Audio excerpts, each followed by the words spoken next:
Warm welcome to day 3 of Living Well. I was having some conversations today about what is going on, people calling me and asking me, how do we deal with this stress of being isolated? But more importantly, they're dealing with a lot of financial insecurity because businesses are being challenged, businesses are closed, staff need to be paid. So how do we keep payrolls on, keep the lights off, and how does this work?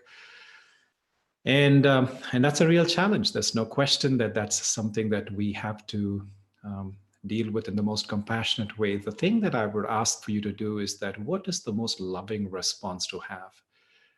And now, is there a perfect answer for everything? Maybe not. I think it's going to be not a one size fits all, but how could I respond to the circumstances in the most loving way? I used to have tell a story about a friend who had a big company here in Silicon Valley.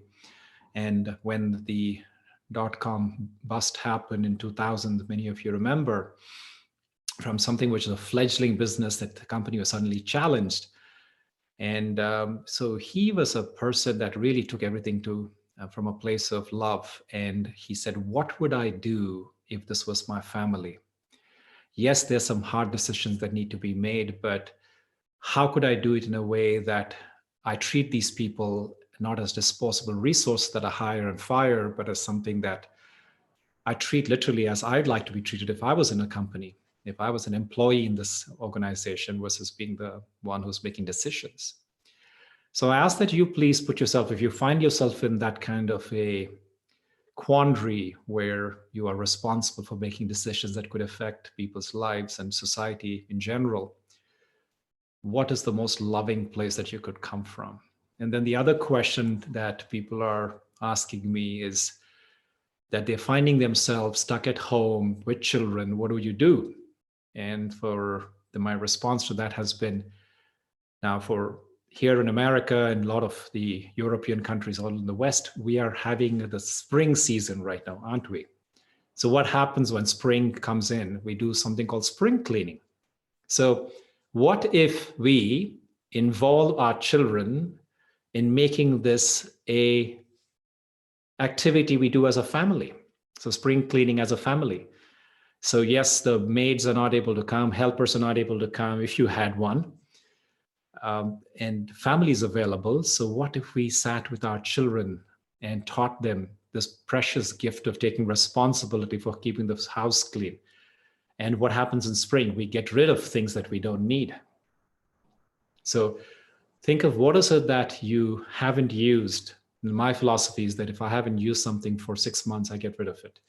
It's probably not useful. And some of you, it's understandable if you come from very harsh, extreme temperatures and you need to keep things for the cold winters and summers. That's a different thing, but you understand what I'm saying. So when all of these gadgets, things that we keep buying, if you haven't used them, maybe it's time to give away. Maybe this is the time to make boxes of things that are important to keep, things that are sort of in between, and then there's things that you can get rid of and not be feeling a sense of loss there. So this is, again, a time I say that you have this precious gift of being able to inculcate within your children those gifts of whether it's cooking, whether it's cleaning, whether it's organization, whether it's values. And the most important thing I say that when you are with your children are watching you more than they're going to be listening to you. So yes, we want to be able to leave them with some very good principles and morals and values, but that's going to come from what you do, not from what you say. So it's very important that you embody your message more than you are talking to them about certain things. Okay. So with that said, I'm going to go jump into the exercise. So as you know, every day we start with a short somatic exercise to drop into our body. And following that, we'll drop into our heart space. Following that, we will come out from that heart space and we'll go into a reflection question. And then as I end the reflection question, I'll ask that for you to share that in the chat window. And then we'll start off with some Q&A where we'll take as many questions as possible. And we're doing this, as you know, The longer format, you all asked for 45 minutes, and so that's what we're going to do today. So stretching one arm up to the side, up to the top, taking a nice deep breath, and as you inhale, keep your eyes open or closed, doesn't matter. And as you exhale, I want you to bend to one side, just to one side. As you exhale, feeling the stretch in that side of the body where you are bending away from. As you inhale, you come up and reverse, put the other hand up, and now stretch as you exhale to the other side.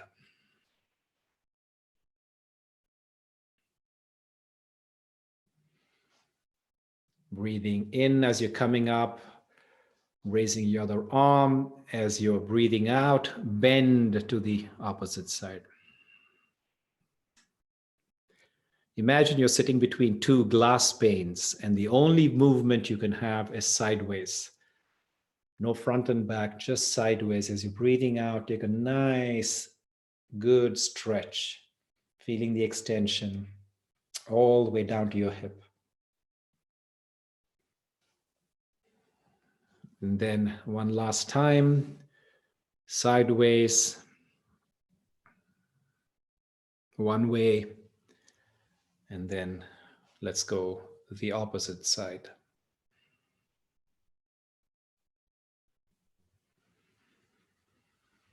Okay, now bring your arms back to your lap.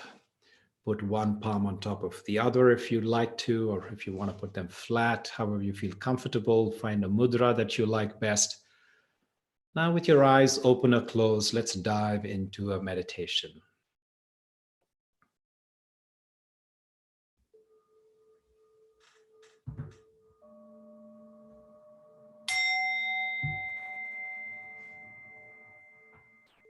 Taking some deep, comfortable breaths. Breathing into your belly, not into your chest.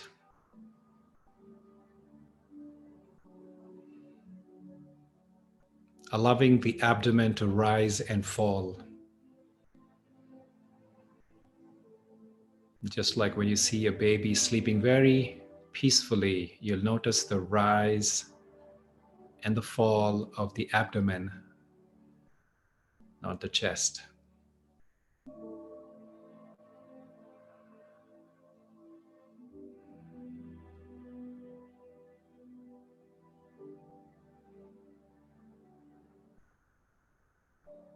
A phenomenal ability of successful people is to consciously focus their attention.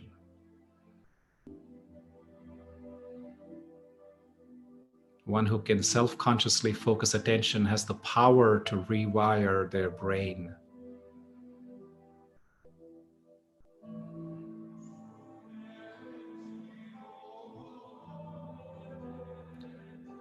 Now focus your attention on any chosen object that you like. Pick any one. Watch your breath. Watch the rising and falling of your stomach. Focus on the third eye, on the bottom of your spine, a mantra or something else. Pick any one object to focus your attention.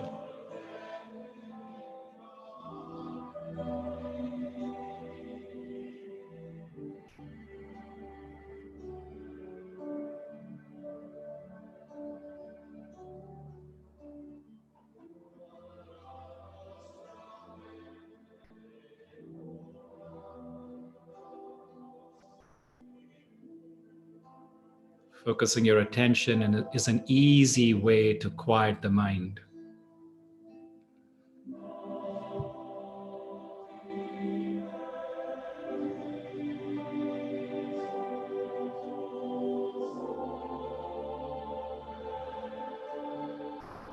When you give a treat to a monkey, the monkey goes up and down till he becomes tired. Then he finally rests.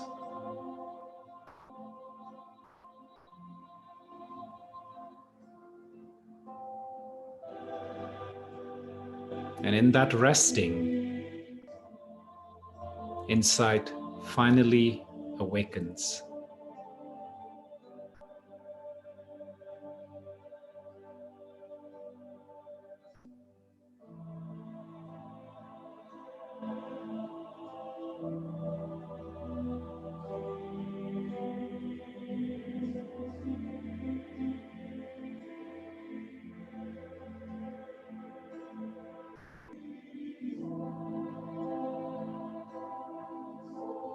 If you find your mind wandering as you do this,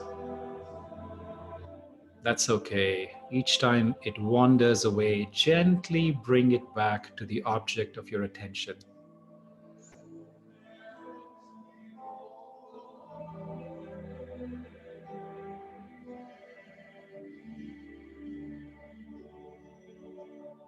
Bring it back like a butterfly that returns again and again to the flower.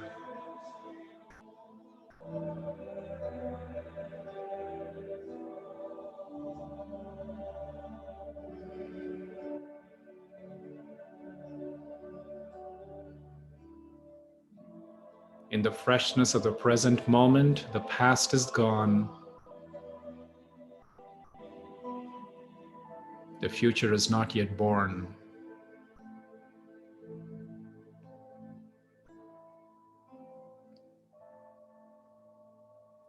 And when one remains in pure attention, and from freedom, disturbing thoughts arise and go without leaving a trace.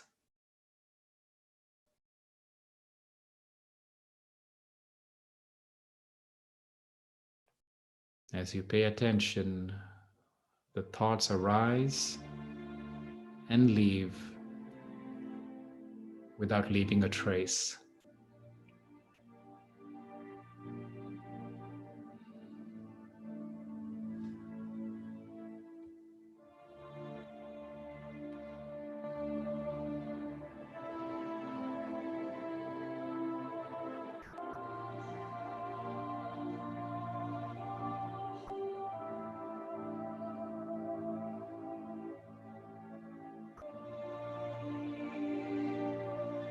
Control of attention is your ultimate individual power.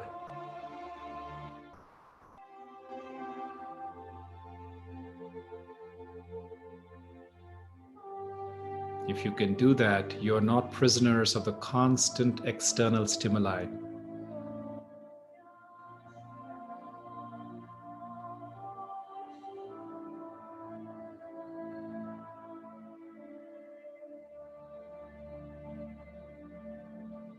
You can choose from the patterns in the world and lengthen your time horizons.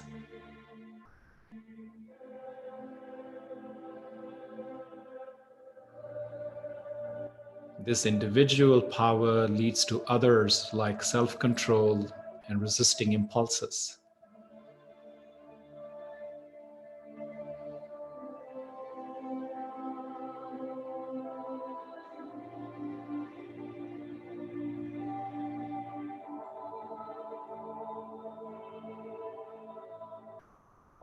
If forced to choose, we would all rather our children be poor with self-control than be rich without it.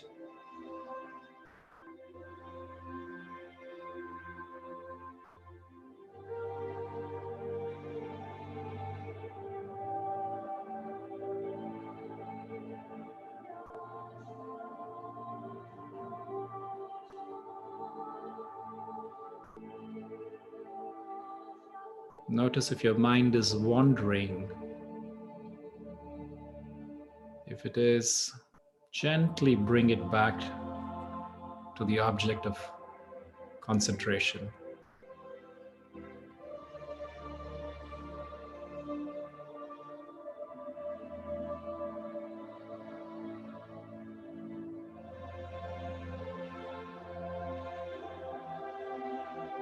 Like a butterfly that returns again and again to the flower.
We're living in extraordinary times right now. And this, for some, is causing a lot of anxiety, suffering, isolation, and downright pain.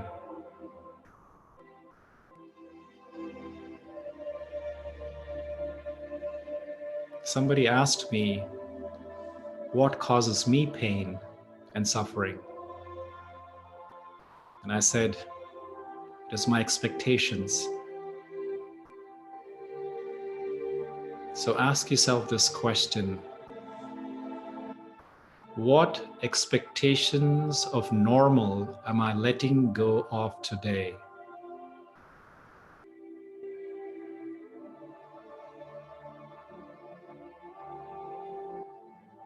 What expectations of normal am I letting go of today?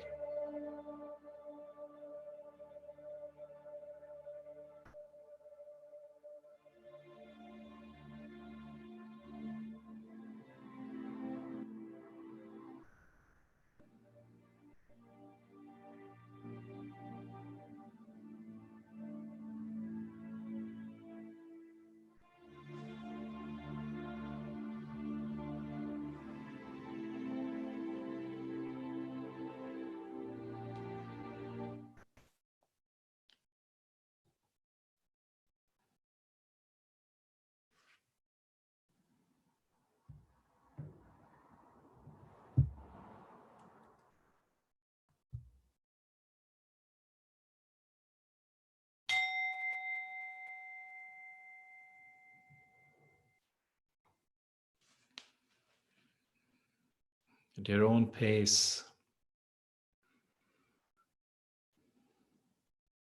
gradually open your eyes if you had them closed.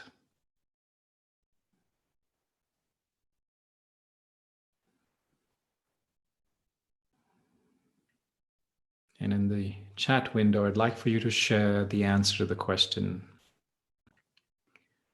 what expectation of normal am I letting go of today?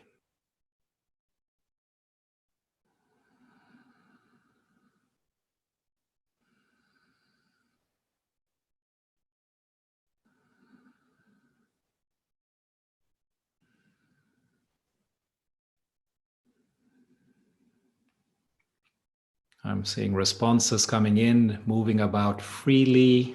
Yes. Socializing.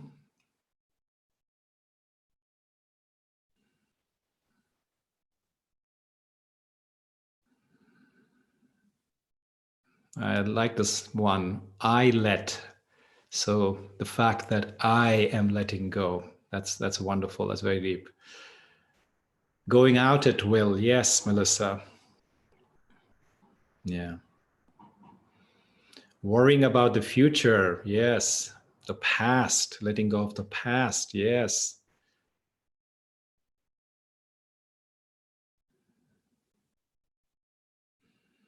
And as answers are coming in for this question, I want you to please formulate your own question that you want to pose either to me or to the entire group.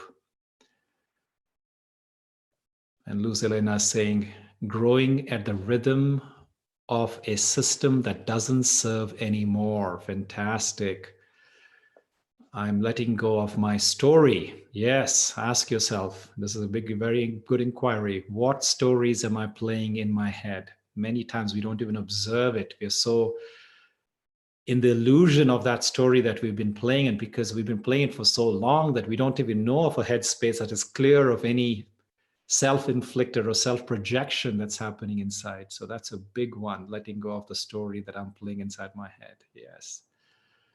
Letting go of control, both the real and the imagined sense of control. So then that brings up another question. What is it that you truly control? Think about that for a second. What is it that I truly have control over?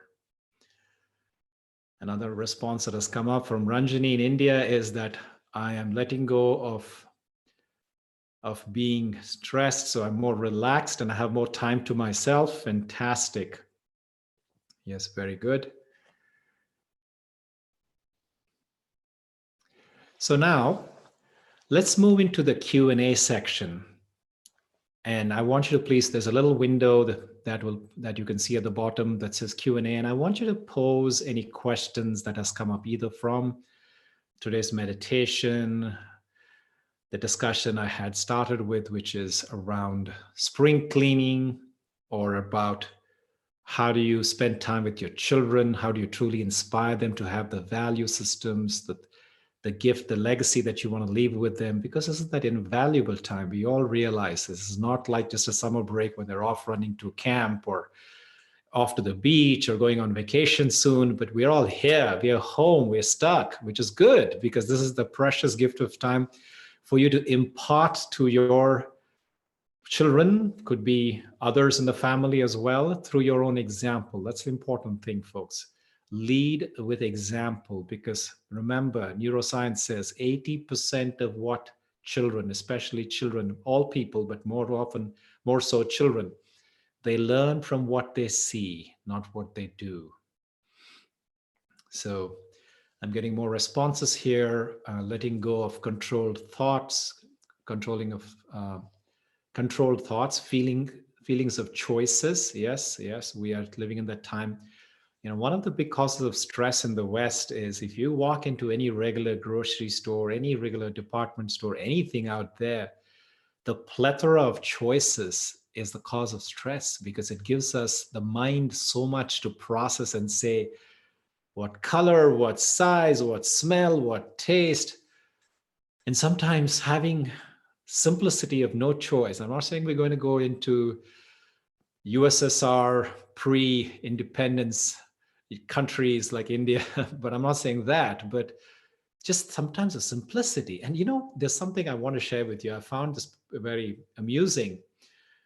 Our day here in Sausalito, when the trash collection happens, is on Thursday early morning. So we put out our trash on Wednesday night.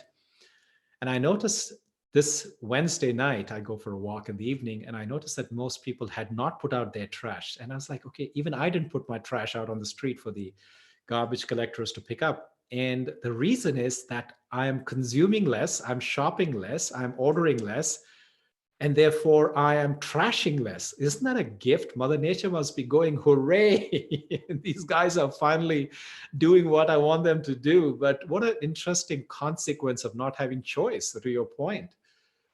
And then Don is saying, letting go of need to always be going somewhere, doing something, accomplishing. It's nice, isn't it? We don't have to go and do, we can just be. Yeah. I'm getting other response. I can see changes in nature.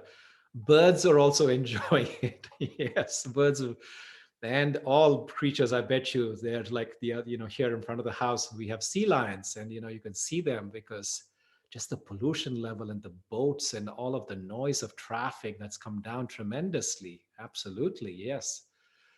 So I'm seeing questions pop up. So I'm just going to go through them in order as I receive them. How do you deal with other anxieties within the family during self-quarantine? Now, that's a great question. I'll tell you one thing, not to scare you guys, but one of the things that came out of China as they lifted, as you see, this whole thing is a very interesting model, isn't it? It originated in the East. And just like the pattern of the sun, as the sun moves from east to west, this cloud cover of this virus is moving towards the west. So the benefit of that trajectory of where the locus of where the center of the epidemic is that we are learning from what's happened in the East. So for example, what happened in China is happening to us maybe 3 or 4 weeks later. So one of the things, to your point, to this question, who's, I don't see your name here, says anonymous attendee, is right after the quarantine was lifted in China. I don't know if you know this, but Xi'an province saw an unprecedented rise in the number of divorce filings. So much so that the divorce court had to put a ration. They couldn't take in this many applications. So said, okay, the first, I don't know how many ever number of entries, and then they would have to stop and say, you got to come back again tomorrow and then file for your divorce. And apparently the reason was because couples found themselves in close quarter for extended periods of time, unlike ever before. So their true behavior, not that romantic self, not that wooing self, not that pretense that happens when you're in courtship, but when you're truly actually living in family, living an everyday life, when all of your personalities are visible, that's when you really see the other person that you're living with, people or person that you're living with, and have to deal with it. So folks, again, this is a time for us to check oneself and say, if this is causing anxiety, what is it that I need to learn about this? And remember, as I've told about children, this is true with anybody else in the family. Change begins with me. How would I like to be treated? What is my value system? Can I come from a place of love as I'm responding to these extraordinary circumstances? So like I was telling you, people are calling me and asking me for advice on how to deal with things. And I say to people, I say that, please look at this as that opportunity for you to exemplify the behavior that you want to leave. Otherwise we're running around doing things, not really having an opportunity to leave my signature value.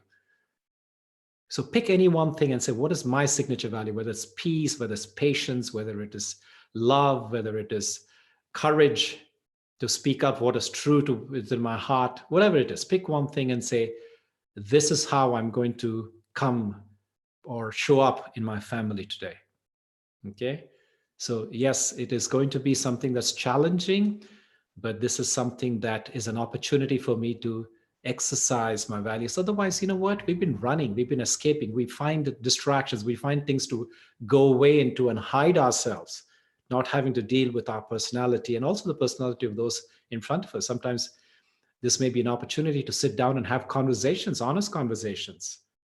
And sometimes those can be difficult conversations, but that's very necessary conversations. So we have that time where you have no escape to say, oh, I am busy in a meeting or whatever else, and then get distracted. So this is an opportunity, folks. Look at it as an opportunity. And again, as I've said in the first day, and I repeat every single day, this gift of time that we are here to self-reflect, and I used that word self-awareness yesterday. If we did not use this time wisely to rise, to understand the root causes of how we got ourselves into this problem. And when I say we, what is my contribution? What do I need to change about the way of my being and my doing that does not repeat this exercise that we brought ourselves to?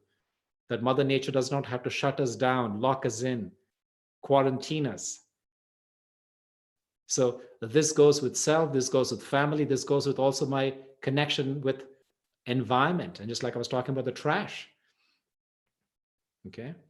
All right. Going to the next question. I'm actually really enjoying the time. I find that people are sharing their gifts. Yoga teachers, sound bath, you're sharing your gift with us. And Margarita, you share your gift as well. Margarita is a dear, dear sister of mine. She is a wonderful vegan cook. And she always calls me whenever she has this big order. And there's one signature item that, Margaret, I'm sorry to put you on the spot, but I have to do this because it's coming from the bottom of my heart. She makes the best chocolate mousse in all of Northern California, guys. So if you're here in Northern California, if you have a party, if you have an event that you're putting on either for your personal or for company, hit up Margarita. You can text me, you can message me later and ask me. I'll put Margarita's contact. Oh, Margarita, do this. Go to the chat window and I give you the permission to say everyone and go ahead and post. Do you have a website or how do people contact you? So go do that. And it's coming from a place of love because Margarita is one of the sweetest sisters I've got here. She always makes sure that I'm nourished and she gives me top quality food. So here's my little gift back to you. Go ahead and post, advertise, don't feel shy, put in a plug. Okay, then my other sister, Luz Elena, she's asking me this question. What kind of actions can we take together as a community, knowing that what is coming is a new world? That's wonderful. That's so wonderful. And Luz Elena, I don't know if you were here when we had another beautiful question come up in one of the previous days. I can't remember if it was yesterday or the day before.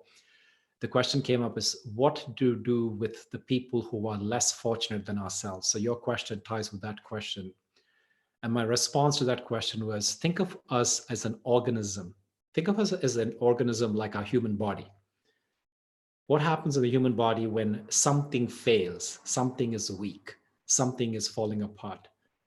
The rest of the organs, the rest of the system steps up to fill in the shoes of that, to hold that thing up, to buck it up, to support it in ways for fastest rejuvenation so that it can come back. All right. The heart is never going to say, oh, you hurting foot, so bad, I'm going to ignore you and stop providing blood to it, or the lungs providing oxygen to it. No, they actually step up their game. So ask yourself, where is the weakest link in our society right now? Where is it that is hurting us as we are slowing down and actually taking time to observe how we got into this situation? The mess that we've created. I'll just speak up honestly. This is a mess we've created because we've been running like chickens that have been cut off. Heads have been cut off. And in that state of being in the fight or flight mode, the decisions that we've taken for ourselves, for our families, for nature, for society has not been the most regenerative. It's not been the most sustainable. It's not just been healthy. So please look at community being one of us, integral to us, and ask ourselves, where are the weak links? And then it always comes down, response always comes down to not trying to make that big global change. Remember, the change happens when I change. What is my contribution? When I change, the world changes. Great question. Thank you. So the next question I'm seeing here is from Katie. How do I not take on everyone's anxiety? I'm an empath and it's palpable and it's contagious. Yes. I'm going to share with you a story that goes back into ancient Indian mythology. If you all remember the smallpox virus, the smallpox virus was deadly. It was contagious. It was infectious. It was rampant. It was just spreading. It was killing people left, right, and center. And those it was not killing, it was leaving them completely scarred. So this story goes back from those days. So once there was a yogi, a monk who was sitting outside of town and doing its penance. And one morning he saw a cloud, a dark cloud pass in front of him. And as he observed it, he noticed that was the cloud of smallpox. And he asked the smallpox, he said, hey, where are you going? And the smallpox said that I'm going into this village to do what I have to do, to teach these people a lesson, to pay back their karmic debt. He says, how many are you going to go and kill? And the smallpox says, I'm going to kill 10 people today. My quota today is I've been given orders from Mother Nature that I have to go kill 10 people in this village. And so he sees a cloud going in, and then he hears the next day that 10 people have died. The following day, 20 people have died. And the following day after that, 30 people have died. And he's very sad. And some time passes. And then he invokes the smallpox. He sits in meditation in deep, intense tapasya, and he invokes the smallpox and he brings the cloud in front of him. And he asks that smallpox. He says, hey, you told me that you're going to go kill 10 people. What happened? You ended up killing so many more people than you told me. You broke your promise to me. And the smallpox says, you know what? I just did my job. I killed 10 people, but the second 10 and the third 10 set of people that died out of fear from what they had seen. I had nothing to do with it. So yes, Katie, you're right. So if we let this anxiety and the fear penetrate into our souls, into our hearts, it is going to cause more damage than the actual contagion. So the question is, what do you do? The answer is very simple. It's like anything else in the house. I have doors and windows, and I choose what I allow to enter into my house. I choose who I'll bring into my living room. I choose who I'm offering a cup of tea. I offer a meal, right? So there are different degrees of people or connections. people that I trust, people that I love, people that I want to spend time with. So ask yourself the same question. Imagine the mind, the headspace to be like your home, into which people can come in, information can come in. You allow something to come inside through the different orifices. So that you've got 5 different senses. The most powerful of them is the sense of sight. That is significantly the most impactful thing on your being. The second is sense of sound. The third is the sense of smell. The next is the sense of taste, and finally the sense of touch. So imagine these 5 senses to be the doors into your headspace. Who would you let in? So that is completely up to you what you're allowing to infect the inside of your house. Now, there's one thing to be aware. There's one thing to be informed. It's something completely different to be overwhelmed by all of that. So I need to regulate how much news I'm taking in, how much I'm getting myself involved in that social media banter that's going on, how many groups I'm joining on WhatsApp or Facebook groups or what have you. So that's something that you need to control. And so the antidote of that is, okay, then the question is, then what do I do with my time? Which is an obvious thing, right? I've got all this time. I'm stuck inside the house. I can't go out. I can't do all those things that I used to socialize. I used to meet those lovely people. So then you involve yourself in things like what we're doing right now. And remember my mantra that I've shared with you all earlier. You are an average of the company you keep. No magic there. So ask yourself, who are you choosing to let into your heart space, into your mind space? Okay, so that's my answer there. Next question. How do you maintain peace in the presence of hostility when you know the only person you can control is yourself? That's a great question. So I don't know if your question is really, if I'm reading it correctly, is that in the presence of hostility, meaning, so if you're confined and you're feeling the hostility of somebody inside your house, right? So you're stuck with somebody who is exercising their right to show their hostility towards you. So you got to look at yourself and say, is there something within me that is feeding that fire?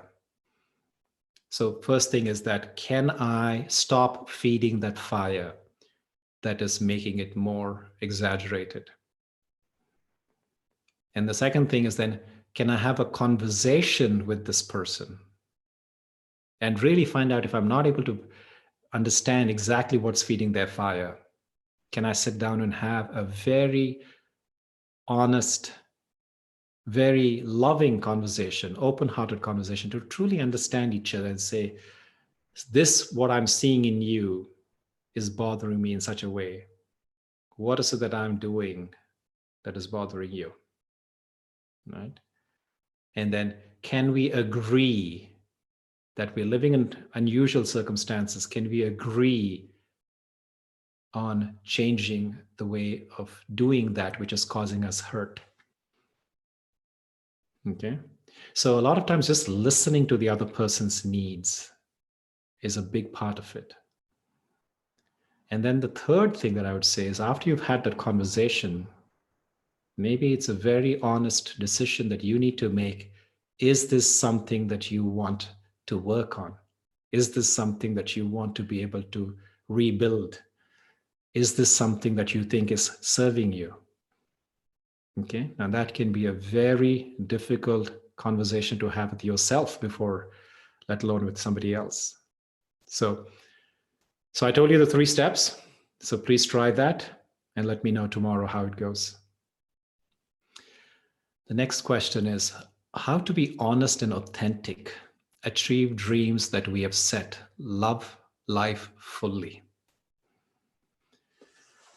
So then the question first I have to ask you is, are you being honest and authentic about the dreams you have set for yourself?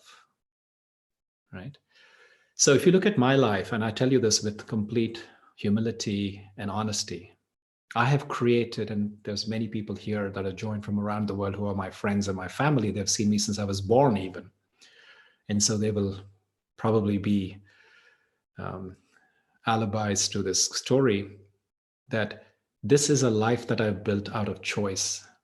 This is a life that I built out of hard choices, giving up some things which were comfort, but they were not things that were meant to be my story, that were my dream, that was my contribution to this world.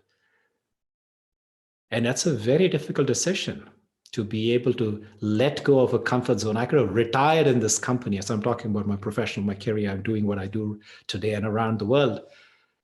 This is not something that was a charted territory. It was a path that somebody said, okay, here you can do this and you can just follow these footsteps and then you'll be fine. I studied, I have 2 degrees in engineering. I was at the peak of my career. I could have retired in that company 35 years later. But then when that voice spoke to me on the 22nd of January, 2012, when I woke up that morning, it said, you were not put into this earth to create and sell software. I knew that day had come when I had to jump off that cliff. I had to jump off the cliff to be real. And I didn't have a parachute that necessarily knew how exactly I was going to land. But then I knew that that was a voice that I had been ignoring, a voice that I had been putting away. And folks, today you see, 8 years into it, there's no looking back. And you know this. Some of you who've been watching my journey all along, you know this. This is something that is a life that is so fulfilling because it is aligned with my purpose. And here's the thing, here's the little magic, here's a little secret sauce I'm going to share with you. The moment you find your magic, your gift, that unique little thing, and it could be so simple, like Margarita, we talked about her vegan cooking. She also had a job. I had a job. But then she found her passion. I found my passion. The moment you fall into your groove, folks, the universe will conspire, not help, will conspire to ensuring that you succeed in what you are here to do in this world. So the question is, you getting out of your way, letting your egoic mind get out, and then you speaking, listening to the deepest part of yourself, and then going and expressing that. You will see the magic come true. Great question. Thank you. As you can see, I get very excited about things like that. Love rules, giving genuine praise to kids and speak and make requests with kindness. Yes, thank you. Absolutely. I repeat that. Giving genuine praise to kids and speaking and making requests with kindness. Love rules. Absolutely. Thank you. Wonderful. So with that, I see that we have somehow come to the end of our time. I didn't even realize time flew by, but thank you so much for your participation. Remember the inquiry today. I'm still going to remind you, what is it that you considered normal that you're willing to let go of today, right? So that's going to be an important thing for self-inquiry, to create your peace, to create your beauty, your harmony with Mother Nature as we come out of this quarantine. This is an important question to ask yourself. With that, I'd like to thank you.